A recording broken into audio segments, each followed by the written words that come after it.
तुमच्या एका छोट्याशा मिस्टेकमुळे तुमच्या घरात वॉटर लीक व्हायला सुरुवात होते, वॉटर सीपेज होतं, पेंट बबल्स येतात आणि फंगस लागतं. आणि वर्स्ट पार्ट म्हणजे इंटेरियर कम्प्लीट झाल्यानंतर वॉटरप्रूफिंग करणं म्हणजे डबल खर्च होतो. म्हणूनच आजच्या व्हिडिओमध्ये आपण बघणार आहोत की इंटेरियरमध्ये वॉटरप्रूफिंग कुठे करावे, कोणते प्रोडक्ट यूज करावे आणि कोणत्या मिस्टेक टाळल्या पाहिजे. So let's get started. So hi everyone, myself Vedika. I am an interior designer आणि या चॅनलवर आपण interior related home planning, smart home solutions, practical solutions, what the site experience is, या सगळ्या माहिती शेअर करतो. जर तुम्हीही नवीन घर बांधत असाल किंवा रिनोव्हेशन करणार असाल किंवा इंटेरियर करण्याचा प्लॅन करत असाल तर हा व्हिडिओ शेवटपर्यंत नक्की बघा. सो बऱ्याच लोकांना असं वाटतं की वॉटरप्रूफिंग म्हणजे फक्त टेरेस आणि बाथरूम मध्येच होते, but that's not the true. Waterproofing म्हणजे पाण्याला तुमच्या स्ट्रक्चरमध्ये पेनिट्रेट होण्यापासून प्रोटेक्ट करणारी एक सिस्टीम आहे. जर मॉइश्चर तुमच्या वॉलमध्ये गेलं तर त्याने तुमचा पेंट निघून येईल, तुमची पीओपी खराब होऊ शकते, तुमचं लॅमिनेट स्वेल होतं, तुमचं फर्निचर डॅमेज होतं आणि फंगस आणि मोल्ड्स तयार होतात. आणि हे फक्त घरच खराब नाही करत, तर त्याने तुमच्या हेल्थवर पण इफेक्ट होतं. तर ते तुमच्या हेल्थसाठी पण हार्मफुल असतं. सो इंटेरियरमध्ये वॉटरप्रूफिंग कुठे करणं आवश्यक आहे. नंबर 1 म्हणजे bathroom.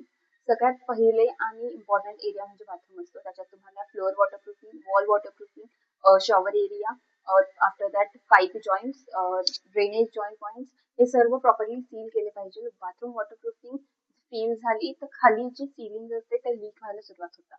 Okay, so the next area is kitchen. किचनमध्ये सतत पाण्याचा युसेज चालू असतो. तुमचा सिंकचा एरिया, जिथे तुमचे काउंटर जॉईंट्स आहे तिथे. त्याच्यानंतर डिशवॉशिंगचा एरिया, युटिलिटी वॉश एरिया. इथे जर वॉटरप्रूफिंग प्रॉपरली झाली असेल, प्रॉपरली सील केल्या गेले असतील पाईप्स, तर ते खूप इम्पॉर्टंट असतं. After that third area is your balcony area, जिथे की बाल्कनीज ओपन असल्यामुळे जे रेन वॉटर असतं ते डिरेक्टली तिथे येतं.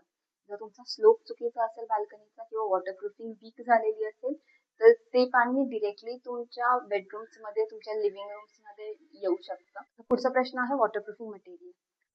मार्केटमध्ये अनेक वॉटरप्रूफिंगचे प्रोडक्ट्स अवेलेबल आहेत, जसं की cement rent waterproof coatings, after that liquid waterproof membrane, polyurethane waterproofing, acrylic coating, epoxy system.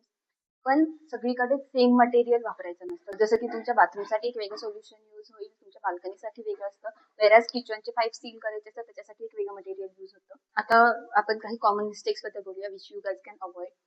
First is waterproofing skip करणं, it is the biggest no. After that cheapest contractor निवडणं. Third is water test न करणं. Fourth is pipe joint properly seal न करणं. Fifth is tile लावल्यानंतरून waterproofing करता येईल असं समज असणं. सो ह्या 5 मिस्टेक खूप कॉमनली सीन होतात. जर तुम्ही ह्या अवॉइड करू शकलात तर that is best. Okay, so now after seeing the common mistake, let's go to the professional tips और I will say bonus tips. ह्या गोष्टी तुम्ही केल्या पाहिजे जेव्हा तुमची वॉटरप्रूफिंग चालू असते तेव्हा. त्यातलं फर्स्ट म्हणजे वॉटरप्रूफिंग झाल्यानंतर 48 तास 48 आवर्सचा तुमचा क्युरिंग करायचं असतं. सेकंड इज बाथरूम मध्ये फ्लोअर टेस्ट करायची असते. Third is branded products use करा. Although people are saying ki फक्त branded product are expensive, but they are giving the result. So I'll suggest use the branded product. Okay, so always remember that beautiful interior दिसायला खूप सुंदर असतं. एक strong waterproofing, एक strong base असेल तर ते तुमचं इंटेरियर वर्षानुवर्ष चालतं. जर तुम्हीही घर बांधत असाल, रिनोव्हेशन करत असाल तर वॉटरप्रूफिंगवर कॉम्प्रोमाइज करू नका. हा व्हिडिओ जर तुम्हाला युजफुल वाटला असेल तर लाईक करा, शेअर करा आणि चॅनलला सबस्क्राईब करा. तुम्हाला जर वॉटरप्रूफिंग संदर्भात कोणतेही क्वेश्चन्स असतील तर कमेंट सेक्शनमध्ये सांगा. See you in the next video. Till then, happy designing. Bye bye.